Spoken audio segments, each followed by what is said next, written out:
രണ്ടിൽ കൂടുതൽ കുട്ടികളുണ്ടായാൽ സർക്കാർ ജോലി നഷ്ടപ്പെടുമെന്നതിനാൽ നവജാത ശിശുവിനെ കാട്ടിൽ ഉപേക്ഷിച്ച അധ്യാപകരായ ദമ്പതിമാർ അറസ്റ്റിൽ. മധ്യപ്രദേശിലെ ചിങ്വാരയിലാണ് സംഭവം.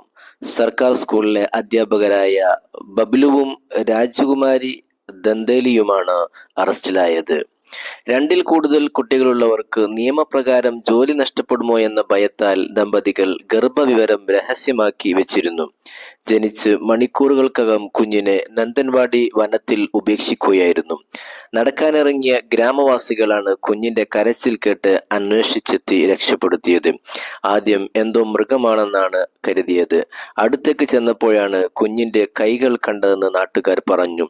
ഉടൻ ആശുപത്രിയിൽ എത്തിച്ചു. കുഞ്ഞ് ആരോഗ്യവാനാണെന്നും ഉറുമ്പ് കടിയേറ്റ പാടുകളുണ്ടെന്നും ഹൈപ്പോതെർമിയയുടെ ലക്ഷണങ്ങളുണ്ടെന്നും രാത്രിയിൽ കാട്ടിൽ കുഞ്ഞ് അതിജീവിച്ചത് അത്ഭുതമാണെന്നും ഡോക്ടർ പറഞ്ഞു.